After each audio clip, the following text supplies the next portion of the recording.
अरे रागिनी, ये दीदी कहाँ है? दीदी अरे रागिनी तू लेट हो गई, तेरी ताई तो निकल गई स्कूल के लिए। दीदी चली गई। हाँ मैंने मस्त आप दोनों के लिए पोहा बनाया। अब दीदी तो चली गई, आप खा के देखो कैसा है। तूने बनाया तो अच्छा ही होगा। देखो मैं चम्मच लाती वाह वाह वाह। हूँ, मैं अपने हाथों से खिलाती हूँ। अच्छा खिला। कैसा है? दीदी जितना अच्छा नहीं है ना? अरे नहीं, कमाल, बहुत मस्त बना के।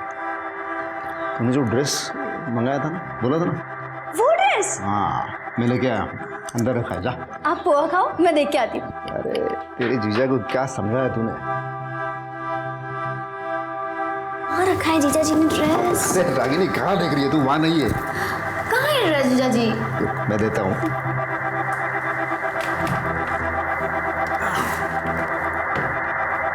ये देख।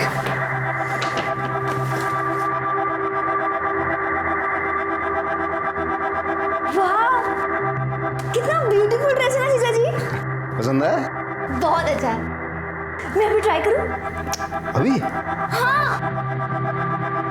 अच्छा थोड़ा जल्दी करना क्योंकि मुझे अर्जेंट काम है। ठीक है। कर ले, मैं हूँ बाहर।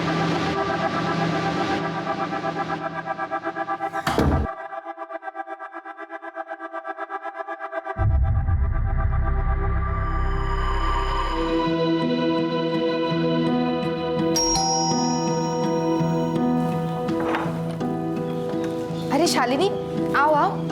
आजी की तबीयत कैसी है? ठीक है अभी। नरता, अच्छा वो आपने डॉक्टर को फोन किया, थैंक यू। हाँ क्या तू भी थैंक यू की कोई जरूरत नहीं है। अरे शालिनी वही सुबह सुबह। हाँ, वहीनी को थैंक यू बोलने आई थी। कल रात वहीनी ने फोन नहीं किया था हॉस्पिटल में, तो आज ही पहुंच नहीं पाती टाइम पे। अभी तबीयत ठीक है ना? ठीक है, चलो वहीनी येते। ध्यान रखना। अच्छा संपदा, चलो मैं निकलता हूँ। नाश्ता तो कर लीजिए। नहीं नहीं नहीं, बहुत लेट हो जाएगा, फिर बाहर कर लूँगा। बाबू, बाबू, क्या रे प्रवीण, आ जा। लफड़ा है ना, काजी का लड़का है ना, नाके पे कबाब का गाड़ी डाल रहा है। चल देखते हैं उसको, समझाते हैं काजी को। प्यार से माना तो ठीक, नहीं तो टांगे काट के फेंक दूंगा उसकी मैं। हाँ, और तू टेंशन मत ले रे, ये अपना महाराष्ट्र है। ये नाके पे सिर्फ पूरी भाजी और मिसल पाव का गाड़ी लगेगा, और बोर्ड पे ऐसा लिखा होगा स्पॉन्सर्ड बाय अध्यक्ष सुनील पवार करके।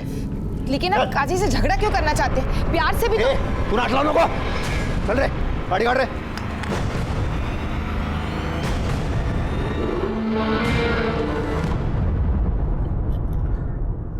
करड़े नहीं, मतलब ठीक है तुम ये लेके आए हो, लेकिन अपने देसी वड़ा पाव का मजा ही अलग है। और ये क्या, ये सॉस क्या लेके आए हो? अरे हिरवी चटनी, हिरवी मिर्ची पाई है ना मोटी मोटी। सर, हेड ऑफिस से फैक्स आया है।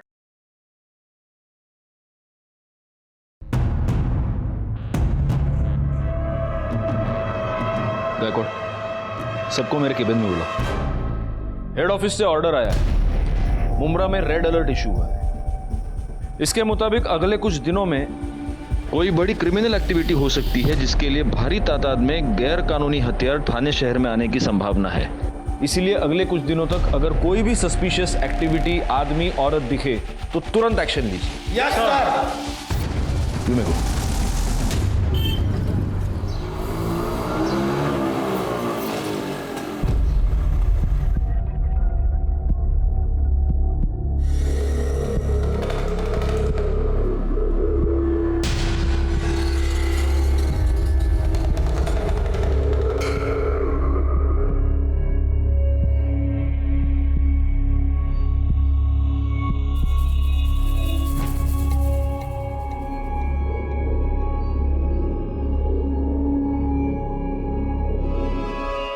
चाय भाई पी के हो गया ना, चलो निकलो अब यहाँ से। तुम लोग को इधर रूम नहीं मिल सकता, चलो निकलो।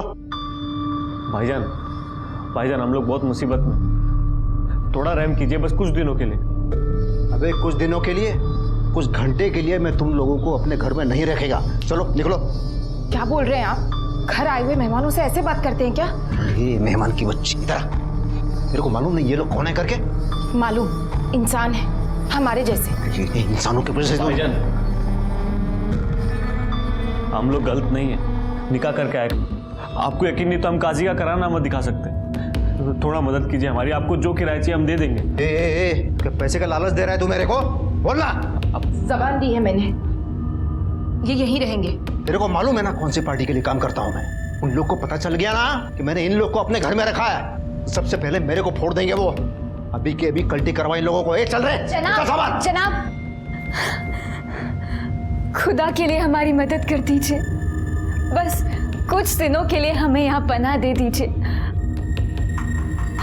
हम आपको ज्यादा परेशान नहीं करेंगे, अल्लाह ताला आपकी हर मुराद पूरी करेंगे, बस हमारी मदद कर दीजिए। हाथ जोड़ने की क्या जरूरत है? चलो ठीक है, दे दिया मैंने कपड़ा। अब खुश है? शुक्रिया जनाब। लेकिन बहुत ज्यादा खुश नहीं होने का, और घर के बाहर ज्यादा घूमना फिरना नहीं। हाँ, और जो नमाज दुआ जो पढ़ता है ना, वो ऊपर कमरे में पढ़ने का। वो क्या, वो मेरे एरिया में थोड़ा सा टेंशन चल रहा है, इसलिए बोल रहा हूँ। जी जनाब। शुक्रिया। कमरा देखो ऊपर से। आइए, मैं आपकी मदद कर देती हूँ। अस्सलाम वालेकुम भाईजान। जी खैरियत से पहुंच गए? हाँ, रहने को मिल गया था। हाँ, हम आपको एड्रेस सेंड करते हैं ना, आप अपना बंदा भेज के बक्सा उठा लीजिए। अल्लाह हाफिज। क्या कहा उन्होंने? वो एक नंबर सेंड कर रहे हैं, उसे फ़ोन करेंगे तो बक्सा लेकर जाएगा।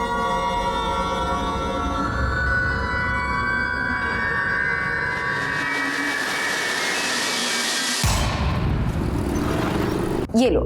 अरे बस बस आपा। क्यों, मेरे हाथ का खाना अच्छा नहीं लगा? नहीं नहीं, खाना तो बहुत लजीज है, लेकिन मेरी खुराक से रकम। वाकई खाना बहुत लजीज है आपका। ये संपदा खाना तो अच्छा बनाती है, लेकिन रोज वेज खा खा के तो बोर हो गया मैं। अगर ये मटन बिरयानी ऐसा कुछ हो जाए तो मज़ा आएगा। अरे हाँ मुमताज़, तुम्हें मटन बिरयानी बनाना आता है क्या? भाईजान, मुमताज़ तो बहुत ही उम्दा बिरयानी बनाती है, आपका पेट भर जाएगा, पर नीयत नहीं। तो फिर ठीक है, कल का प्लान मुमताज़ के हाथ की मटन बिरयानी। बेशक।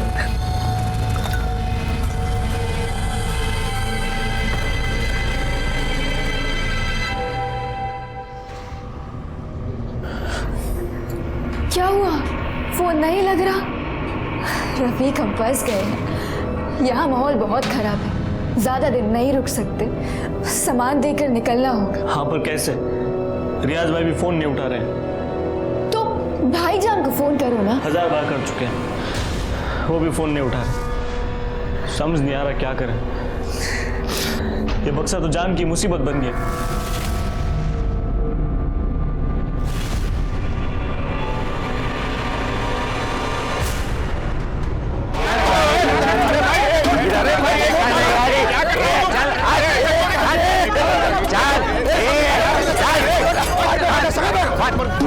मैंने कहा था इनसे, काजी से झगड़ा मत करना। काजी, तेरे को प्यार से समझाया था मैंने, ये कबाब का गाड़ी बिरयानी का गाड़ी इधर नहीं डालने का। तो ये बात तेरे दिमाग में घुसता नहीं क्या? अरे हमको भी धंधा करने का है ना, कहाँ जाके धंधा करेगा? जब मैं बोल रहा हूँ तो बीच में नहीं बोलने का। अरे क्या बहुत चर्बी चढ़ी है तेरे को? हाँ, सिर्फ तू ही नहीं, तेरे साथ जो भी है ना, सबका खीमा बना के इधर ही बेचेगा मैं। और तेरे को गाड़ी डालने का ही है ना, तो उधर जाना, क्योंकि जब तक मैं इधर है ना, यहाँ पर ये गाड़ी नहीं लगेगा, मैं बता रहा हूँ। चल तोड़ रहे, उठा के बैठ। अरे वो गाड़ी भेज दो उधर। ये लोग क्या कर रहे हैं? देखो, अब देखो ये क्या कर दिया। एक मिनट। सुनील भाऊ, आप एक पार्टी के विभागाध्यक्ष हो और फिर भी आप सड़क पे ऐसे मारपीट कर रहे हो। अरे साहब, ये काजी सलाह, ये बिना म्युनिसिपैलिटी के परमिशन के अपने एरिया में ये बिरयानी कबाब का गाड़ी डाल रहा है, इसको थोड़ा सा सबक सिखा रहा था मैं बस। एक मिनट। अगर गाड़ी बेकायदा है ना तो आप कंप्लेंट कर सकते हैं, खुद सड़क पे उतर के मारपीट करने की कोई जरूरत नहीं है। वही समझा रहा था साहब, मैं उसको वही आप रुकिए, मैं आपसे बाद में बात करूंगा। सुनील भाऊ, जरा आप साइड में आइए। गायकवाड़, ये सबको पहले खाली करो इधर से। चला अभी चला। सुनील भाऊ, ये सब अभी रहने दीजिए, मैं आज आपसे एक मदद मांगने आया हूँ। अरे बोला ना, मैं सबकी मदद करने के लिए बैठा हूँ। काय पाहिजे बोला। हेड ऑफिस से हम लोगों के पास एक रेड अलर्ट आया है। मुंब्रा में कोई बड़ी क्रिमिनल एक्टिविटी होने की संभावना है और इसलिए हम सब पर चेकिंग कर ही रहे हैं। लेकिन आप अपने कार्यकर्ताओं से, अपने लोगों से, मोहल्ले वालों से रिक्वेस्ट कीजिए कि प्लीज़ अलर्ट रहिए, और ख़ास तौर पे अगर कोई भी नया किराएदार आता है तो सबसे पहले हमें इन्फॉर्म कीजिए। तो ठीक है, मैं सबको बोलता हूँ, तो मुझे जैसे पता चलता है ना, मैं आपको पर्सनली बोलूँगा। Thank you.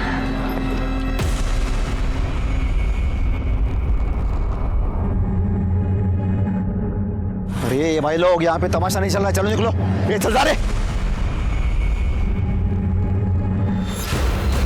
सुनी ना सब, तू गुस्सा क्या तेरे दिमाग में? मैं क्यों मना कर रहा था इन लोग को रखने के लिए? चलो अभी निकलते हैं यहाँ से, इससे पहले कोई देख ले। चलो।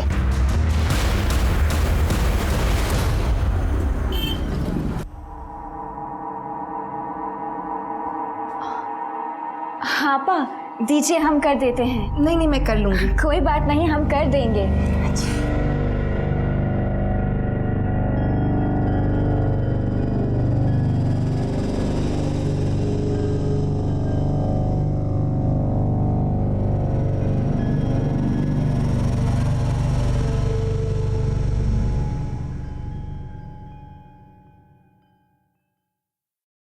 मैं स्कूल जा रही हूँ, आप नाश्ता करके काम।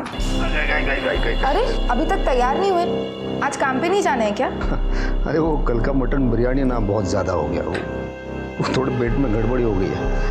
देखो अगर ठीक हो जाता है ना तो मैं जाता हूँ। मैं छुट्टी ले लूँ, कोई दवाई ले आऊँ? अरे नहीं नहीं नहीं नहीं, उतना ज़्यादा नहीं है। देखो तुम जाओ, नहीं तो क्या तुम्हें स्कूल में देरी हो जाएगी। जाओ। अपना ध्यान रखिएगा।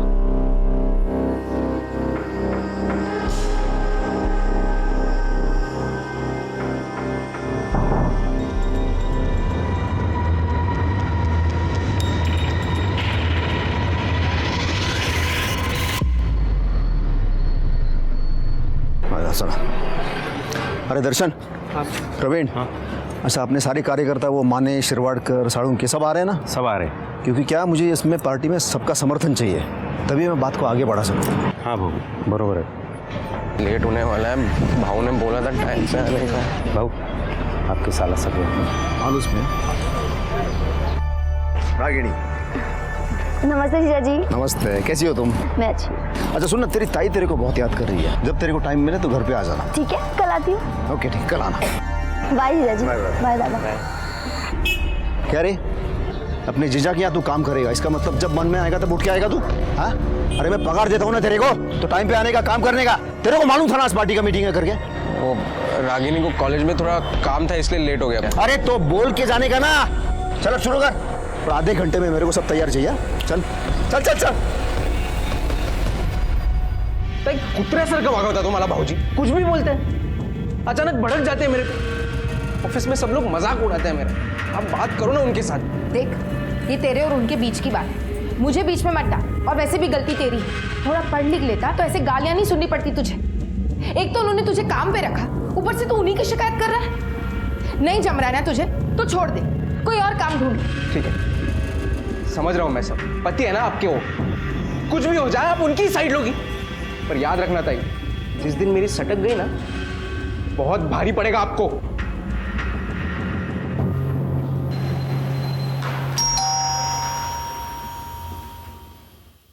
अरे रागिणी, ये दीदी कहाँ है? दीदी। अरे रागिणी तू लेट हो गई, तेरी ताई तो निकल गई स्कूल के लिए। दीदी चली गई? हाँ। मैंने मस्त आप दोनों के लिए पोहा बनाया, अब दीदी तो चली गई, आप खा के देखो कैसा है। तूने बनाया तो अच्छा ही होगा। देखो मैं चम्मच लाती। वाह वाह वाह। मैं अपने हाथों से खिलाती हूँ। अच्छा खिला। कैसा है? दीदी जितना अच्छा नहीं है ना? अरे नहीं, कमाल, बहुत मस्त बना के। तूने जो ड्रेस मंगाया था ना, बोला था ना, वो ड्रेस? हाँ मैं लेके आया, अंदर रखा है, जा।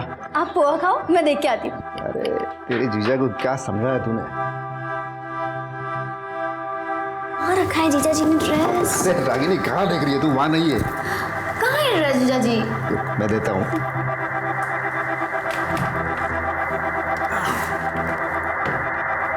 ये देख।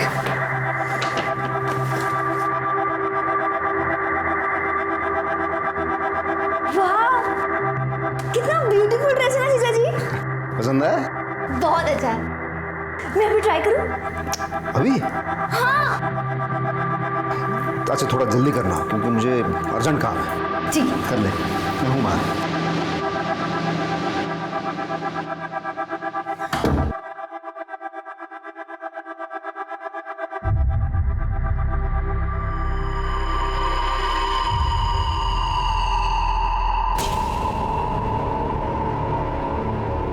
ये लोग तो फोन ही नहीं उठा रहे, अब क्या करें इस बक्से का?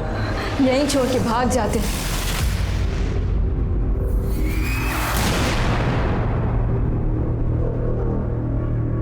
क्या नाम है आपकी बेटी का? कब से लापता है?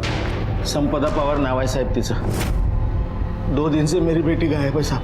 उसके पति को भी नहीं मालूम वो कहाँ गई। मतलब शादीशुदा है? तो कंप्लेंट लिखवाने के लिए उसका पति क्यों नहीं आया? आप लोग क्यों आए? क्या नाम है उसके पति का? क्या करता है? सुनील पवार नाम है साहब, अध्यक्ष है ये एरिया का वो। सुनील पवार? सुनील बाबू? हाँ। अरे उनको तो जानता हूं मैं। तो सुनील बाबू की पत्नी 2 दिन से गायब है और सुनील बाबू ने कंप्लेंट नहीं की? सर एक्चुअली ताइना एक स्कूल में पढ़ाती है और 17 तारीख को वो स्कूल की तरफ से लोनावला पिकनिक ही गई थी, पर दीदी को तो कल आ जाना चाहिए था। और जब वो नहीं आई और मेरा फ़ोन भी नहीं उठाया तो मैंने जीजा जी को फ़ोन किया और उन्होंने बताया कि दीदी तो आई नहीं है वापस। और जब अगले सुबह मैंने फिर से कॉल किया तो जीजा जी को और टेंशन हो गई, तो वो उसे ढूंढने लोनावला गए। शायद इसलिए ही नहीं आए। आप लोगों ने स्कूल में फ़ोन किया? हाँ, सबसे पहले मैंने स्कूल में ही फ़ोन किया था साहब, लेकिन वो लोग बोले कि तुम्हारी बेटी पिकनिक पे गई नहीं, और जो लोग पिकनिक पे गए थे वो 1 दिन पहले ही आ गए साहब। ओह ठीक है, आप एक काम कीजिए, संपदा के फोटोग्राफ्स और डिटेल्स यहाँ गायकवाड़ के पास दे दीजिए। हम जल्द से जल्द उन्हें ढूंढने की कोशिश करेंगे। जी साहब, मेहरबानी होगी। Thank you sir. सोच सोच के दिमाग का दही हो गया है। पता नहीं वो संपदा किधर चली गई। आपको पता है कितना टेंशन है मेरे को। सुनील बाबू, आपके फैमिली में आप दोनों के अलावा और कौन कौन है? फैमिली के नाम पे तो मेरे घर में सिर्फ मैं और संपदा है, बाकी एक भाड़ोतरी था, नई नई शादी करके आए थे। मुझे लगता है इन्होंने उनको रूम भाड़े पे देके बहुत बड़ा गलती किया है। आपने रूम भाड़े पे दिया था? किसको? क्या नाम था उनका? रफीक और मुमताज़ बेग नाम था उनका। क्या? सुनील बाबू, मैंने आपसे पर्सनली मिलकर आपको हेड ऑफिस से जो रेड अलर्ट आया था उसके बारे में बताया था। मैंने नहीं रखा उनको, वो संपदा को उन दोनों ने पटाया। संपदा मानी नहीं, मैं क्या करता फिर? देना पड़ा मुझे, लेकिन वो बहुत दिनों तक रहे नहीं थे, वो बहुत जल्दी चले गए थे। आप एक पॉलिटिकल पार्टी के विभागाध्यक्ष हैं, आप इतनी बात समझते नहीं? वो लोग अगर क्रिमिनल एक्टिविटीज में इन्वॉल्व होंगे तो वैसे ही एक जगह पर बहुत दिन रुकेंगे नहीं। कब गए वो लोग? वो 17 तारीख को, तो संपदा वो पिकनिक के लिए चले गई थे ना तब। और कहाँ गए? वो मैंने पूछा नहीं। अच्छा, आपने उनके बारे में कुछ सस्पिशियस, कुछ ऐसा नोटिस किया? ऐसा कुछ खास नहीं है, तो वो दोनों हमेशा अपने कमरे में रहते थे।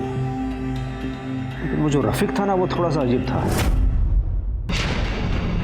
दोनों के पास एक बक्सा था और रफीक उस बक्से से कभी दूर नहीं हटता था। मालूम नहीं था उस बक्से में क्या था। अच्छा, आपके पास उनका आईडी होगा, हाँ, कुछ एड्रेस प्रूफ होगा, कुछ तो होगा, फ़ोन नंबर होगा, गायकवाड़ के पास दे दीजिए। नहीं, वो तो नहीं लिया मैंने। मतलब संपदा ने लिया होगी तो मुझे नहीं पता। हाँ, लेकिन वो रफीक के पास एक मोबाइल था, उसके नंबर लेने की कभी ज़रूरत नहीं पड़ी मुझे। लेकिन अब लगता है वो सारे डिटेल्स लेने चाहिए थे। अब लगता है आप लोगों की वजह से ही हमारे देश में सिक्योरिटी लैप्सेस होते हैं। उनको आपके पास लेके कौन आया था? कोई लेके नहीं आया था। वो दोनों वो संपदा को कहाँ रास्ते में मिले थे। अभी अभी शादी करके आए हैं, सर पे छत चाहिए, और येड़ी वो सीधा घर पे लेके आई। वो उनकी शक्ल पहचान पाएंगे आप? याद है? हाँ। स्केच बनवा सकते हैं? हाँ।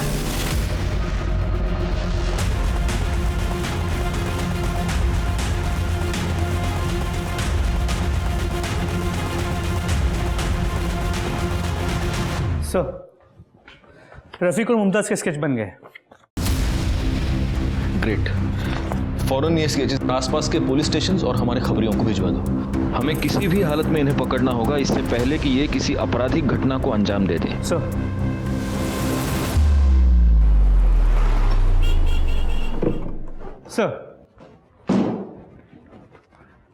सर सुनील पवार के कॉल रिकॉर्ड्स क्लियर है।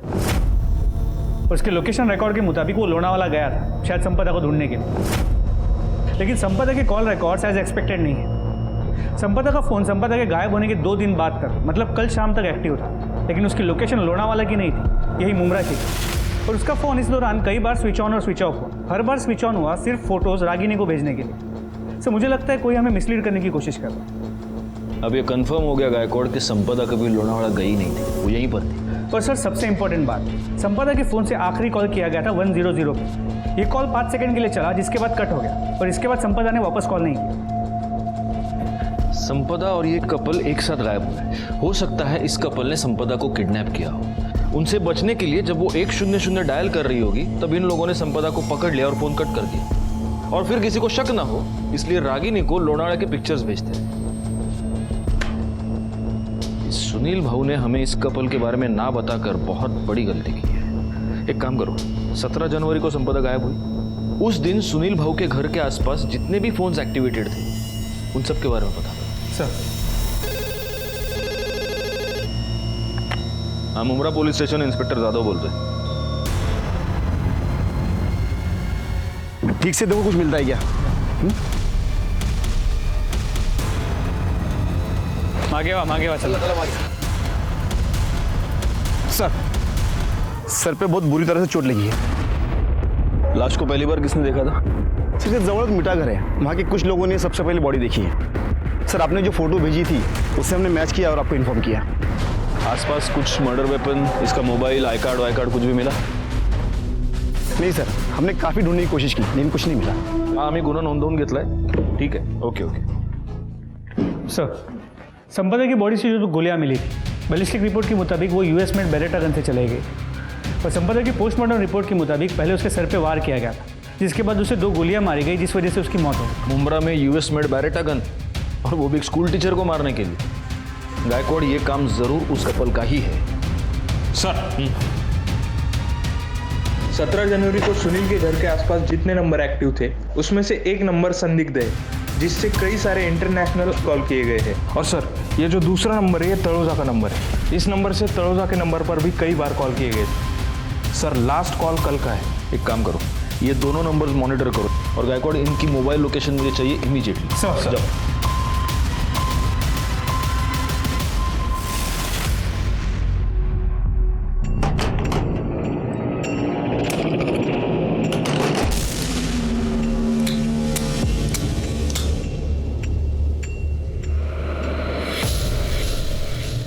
इसमें 2 गोलियां कम है। कहाँ गई? हमें नहीं पता रियाज भाई, हमने तो इन्हें छुआ भी नहीं, हमें तो चलानी भी नहीं आती। हमारा काम इस बक्से को आपके हवाले करना था, हमने कर दिया। अब हम चलते हैं। अल्लाह हाफिज। अरे ऐसे कैसे चलते हैं हम? कहाँ चलते हैं? जिस मिशन का आगाज किया है उसे अंजाम भी तो तुम्हें ही देना होगा ना। मतलब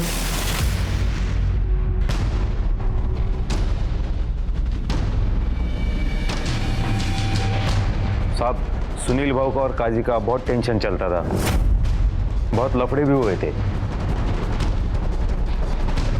पता नहीं साहब, वो भिवंडी क्यों चली गई हमें मालूम नहीं साहब। संपदा समाज सेना की एक्टिविटीज में इन्वॉल्व रहा करती थी? नहीं सर, ताई ये सबसे दूर ही रहा करती थी।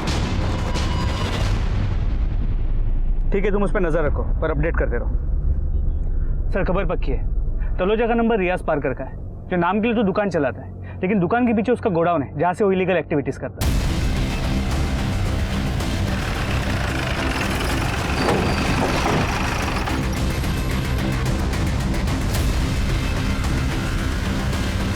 रियाज जी? रफीक और मुमताज कहाँ हैं? कौन रफीक और मुमताज?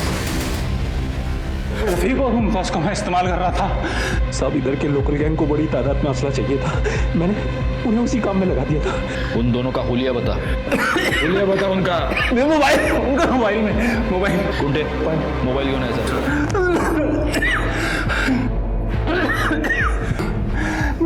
चल बोल, दिखा दिखा दिखा।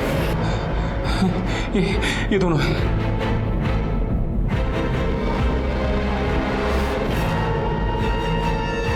आप कहाँ हैं बता। पता नहीं, कल पता नहीं कहाँ चले गए, और साथ में वो बॉक्स भी ले गए। बॉक्स ले गए? क्या था उस बॉक्स में? बैरेट गन्स मेरा पार्सल था वो, और ब्रांड न्यू गन्स थी, लेकिन उनमें एक गन में दो गोली नहीं थी, गायब थी। अरे अजून किलोभर मिरच्या घ्या और सब के सब इसके मुंह में ठूस दो। जो मैं कह रहा था वही सच है।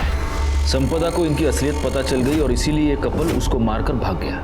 सर उनका भागना समझ में आता है, लेकिन संपदा की बॉडी को वहाँ भिवंडी में डिस्पोज करना समझ में नहीं आ रहा। होगा, इसका भी कोई ना कोई रीजन होगा। और ये रियाज जो हमसे कह रहा है कि ये कपल भाग गया है, ये झूठ है। इस रियाज ने ही जरूर इनको किसी मिशन पर भेजा है और हमें उस मिशन के बारे में पता लगाकर जल्द से जल्द उन्हें रोकना होगा। हमारे पास वक्त बहुत कम है। सर वो सुलेमान काजी को लेकर आए हैं। एक नंबर का मक्कार इंसान है वो सुनील। मोहल्ले में हमारा जीना हराम कर रखा है उसने, हमारा धंधा बंद करवा दिया। हर रोज एक नई मुसीबत खड़ी कर रहता है वो हमारे लिए। और इसलिए तुमने उसकी बीवी को मार दिया। अल्लाह माफ करे, मैं क्यों मारूंगा उसकी बीवी को? मुझे तो लगता है कि सुनील ने खुद अपने हाथों से अपनी बीवी का कत्ल किया है, वो भी उसकी साली के चक्कर में है। आपको शायद पता नहीं साहब, सुनील और उसकी साली रागिनी का प्यार परवान चढ़ रहा है। तोहफे देना, तफरी करना, घूमना फिरना तो आम बात हो गई है उन लोगों के लिए। और तुझे कैसे पता कि सुनील का उसकी साली के साथ चक्कर चल रहा है? इश्क और मुश्क छुपाए नहीं छुपते साहब। कितनी बार सुनील ने हमारे भतीजे की दुकान से कीमती तोहफे खरीदवा कर दिए हैं रागिनी को।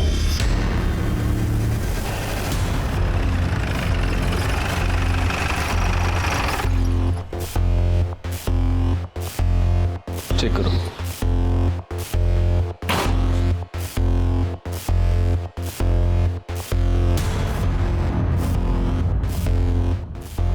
सुनिए, ये सुनील भाऊ के घर पे ताला लगा है। कहाँ गए हैं, कब आएंगे, कुछ पता है? भाऊ तो कल से ही नहीं दिखे, कल से ही घर में ताला लगा हुआ है।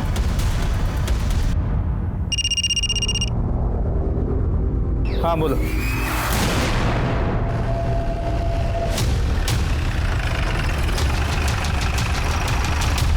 सर बॉडी के पास पर्स और मोबाइल मिला है। देखो देखो।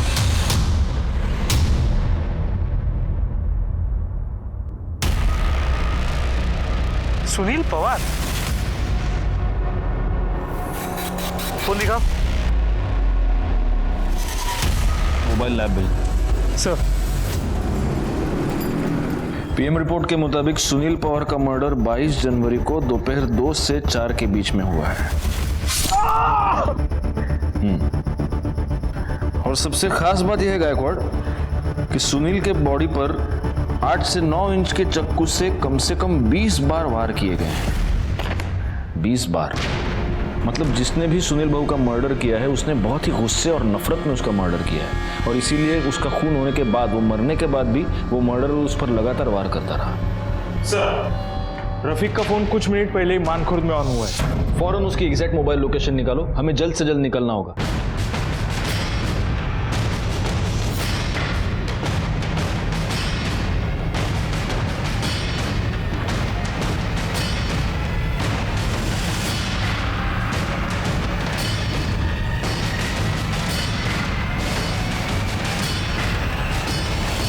अस्सलाम वालेकुम भाईजान, सामान हम दे देंगे, आप हमारे मतलब की बात कीजिए।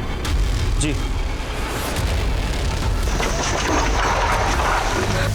हमें तो बस उसे उसकी मंजिल तक पहुंचाना था ताकि हमें नई पहचान मिले, बाकी की जिंदगी सुकून से कट सके। रियाज भाई से हमने चोरी इसलिए की थी क्योंकि हमें पता था कि अगर हम नहीं करेंगे तो वो किसी और को मजबूर करेगा कत्लेआम करने को। जनाब हम सच कह रहे हैं। वो हथियार तुम्हें एक नई जिंदगी देने वाले थे। मतलब? जनाब हम दोनों एक दूसरे से मोहब्बत करते हैं, पर हमारे घर वाले कास्ट की वजह से हमारे निकाह के खिलाफ थे। इसलिए मेरा दोस्त मुझे असलम के पास ले गया। उन्होंने कहा अगर हम ये बक्सा खैरियत से रियाज भाई के पास मुंबई पहुंचा दे तो हमें नहीं पहचान देगा और हम दोनों को बंगलुरु में नौकरी भी देगा। तुम जानती थी उस बॉक्स में क्या है? नहीं, खुदा कसम हमें जरा भी अंदाजा नहीं था। और तुम? मुझे इल्म था हमें, मगर हमने मुमताज को इससे अनजान रखा। मैं मुमताज से किसी भी कीमत पे निकाह करना चाहता था, इसलिए हम दोनों बक्सा लेकर मुंबई आए और सुनील पवार के घर पे रेंट पे रहने लगे। मैं दिन रात रियाज पालकर को फोन लगाता ताकि वो बक्सा ले जाए और ये मुसीबत टले। और एक दिन सुनील ने पता कर लिया उस बक्से में क्या है। तुमको मालूम है मैं कौन है? इस पूरे एरिया का अध्यक्ष है मैं। अब तुम दोनों तो गए, पुलिस यहाँ से तुम्हें कुत्ते की तरह खींच के ले जाएगी। और अध्यक्ष होने के नाते मुझे पुलिस को तो बताना ही पड़ेगा ना। उसके बाद वो मुझे ब्लैकमेल करने लगा। अच्छा तू नीचे बैठा है, पैर पकड़ा है, इसलिए बचाता हूँ मैं तुम दोनों को। हाँ चलो उठ उठ उठ उठ। चलो अभी बाहर जा। बाहर क्यों? तुम दोनों को बचाने के लिए मैं इतना बड़ा रिस्क ले रहा हूँ। थोड़ी सी कीमत तुझे क्या, इसको तो चुकाना ही पड़ेगा। हमें सब पता आपा की याद है। उनके पास जाके हमने सब तफसील से बता दिया, पर शर्म नहीं आती उनके बारे में इतना घटिया झूठ बोलते हुए? वो ऐसी गंदी हरकत कभी नहीं कर सकते। उन्होंने जरा यकीन नहीं किया, पर अगले दिन अपनी आंखों से सब देख लिया। वो स्कूल की तरफ से पिकनिक जाने के लिए निकली और 15 मिनट बाद ही वापस आ गई, क्योंकि वो अपना फोन घर पर ही भूल गई थी।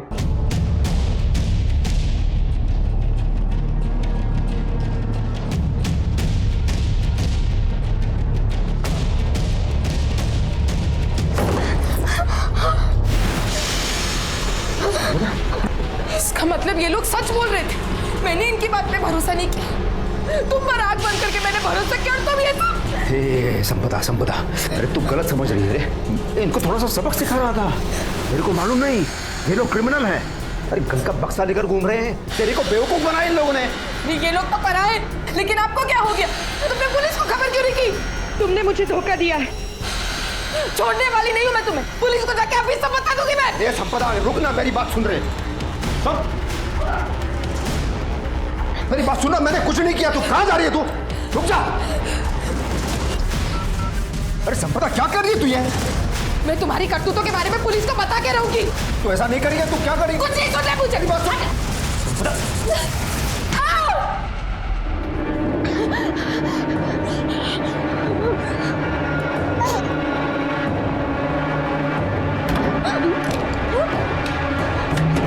सुनील ने हमें हमारे कमरे में बंद कर दिया। संपदा भाभी को गाड़ी में लेकर निकल गया। उसके पास गन कहां से आई? जनाब वो गन उसने हमारे बक्से से निकाली थी। जिस दिन तो उसे बक्सा मिला उसने अपने कब्जे में ले लिया।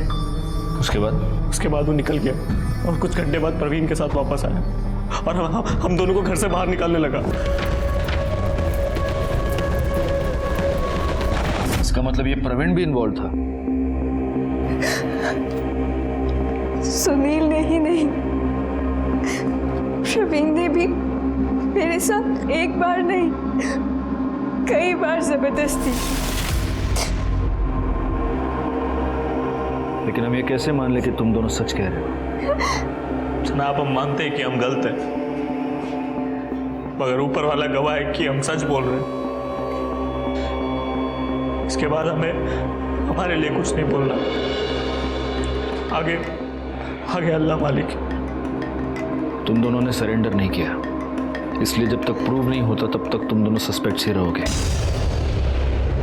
ले जाओ इनको। मैं बोल रहा हूँ। हाँ साहब, भाव की मर्जी से ही मैं मुमताज के साथ।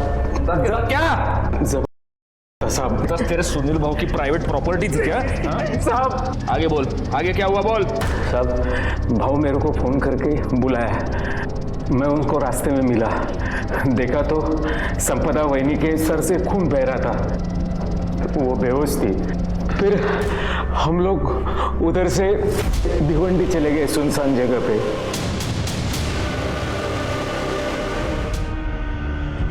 आगे क्या हुआ बोल। बता दो साहब। फिर भाव ने वहिनी का फोन मेरे पास दिया और बोला कि थोड़ी थोड़ी देर बाद चालू करने का और इंटरनेट से लोनावला के फोटो रागिनी को भेज देने का। फिर उसके बाद उन्होंने वो फोन तोड़ के फेंकने के लिए कहा। ये सब चीज भाव ने जेल में जाने से बचने के लिए वहिनी का मर्डर किया साहब। और तेरे सुनील बाबू को क्यों मारा तूने? माँ कसम साहब, मैंने नहीं मारा। तुम्हारी ये तस्वीर हमें सुनील के मोबाइल में मिली। सच बताओ रागिनी, तुम्हारे और सुनील के बीच एग्जैक्टली क्या चल रहा था? सर मुझे सच में नहीं पता कि जीजा जी मेरी फ़ोटो क्लिक कर रहे थे। अगर तुम्हें सच में पता नहीं था तो इस तस्वीर में तुम सीधा कैमरे के लेंस में देखकर स्माइल क्यों कर रही हो?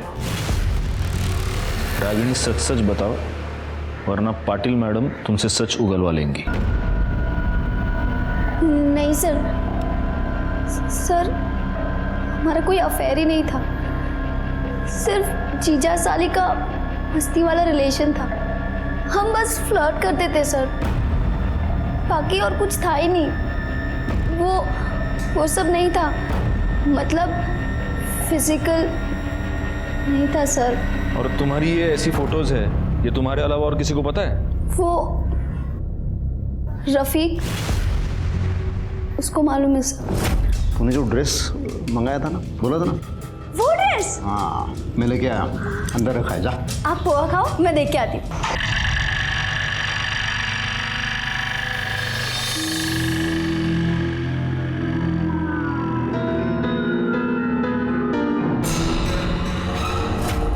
सुनील पवार ने रागिनी की कपड़े बदलते हुए तस्वीरें निकाली थी।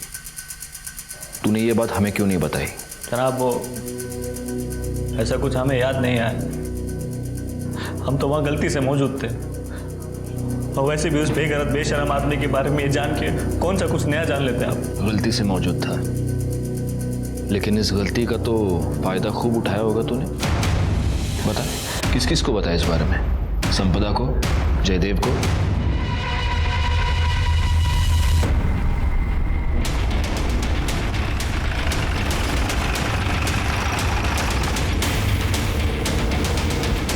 पूरे घर की तलाशी ले लो, कोई भी कोना छूटने ना पाए।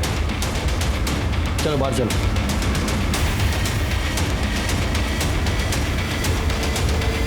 बाबा,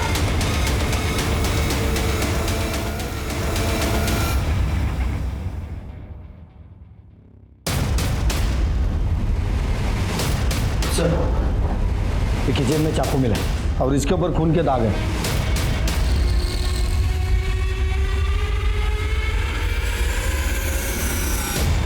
सर, फाइल। दिवाकर जी, आपके कॉल रिकॉर्ड ये बता रहे हैं कि 22 तारीख को दोपहर को 1:30 बजे आपने अपने दामाद सुनील पवार को फोन किया था। हाँ साहब। तो क्या बात हुई आपकी? अब मुझे याद नहीं साहब क्यों किया था। तो इसका मतलब आपको याद दिलवाना पड़ेगा। पाटिल भाई, करड़े, इन दोनों को तब तक मारते रहो जब तक इनको याद ना आ जाए। आप साइड में आ जाइए, आप सीनियर सिटीजन हैं। ये क्या कर रहे हैं साहब? आइए।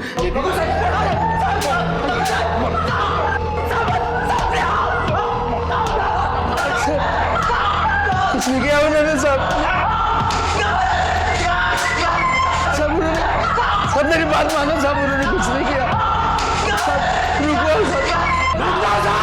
रुक जाओ, छोड़ दो इनको। इन्होंने कुछ नहीं किया साहब। सुनील का खून मैंने किया है साहब, मैंने खून किया है सुनील का, मैंने। क्यों साहब? वो मेरी बेटी रागिनी की गंदी तस्वीरें खींचता था। वो रागिनी को महंगे महंगे तोहफे देकर फंसा रहा था, उसके साथ अफेयर कर रहा था। वो मेरी दोनों बेटियों के साथ खेल रहा था साहब। मुझे पता नहीं था कि वो इतना घटिया इंसान था। मैंने जब उसे मारा तब तक मुझे पता नहीं था साहब कि वो संपदा का भी खूनी है, वरना मैं उसे पहले ही खत्म कर देता। उस दिन मैंने उसको फोन करके बुलाया था। बेटे, मुझे बहुत चिंता हो रही है। मालूम नहीं पुलिस को क्यों लग रहा है कि संपदा का खून तुमने ही किया है। पुलिस तुम्हारे बारे में पूछताछ करने आई थी। बाबा, अब मैं क्या करूं? एक काम करते हैं, टेम्पल रोड के पीछे मिलते हैं, बाद में सोचेंगे क्या करना है। गायकवाड़, चार्जशीट बनवा।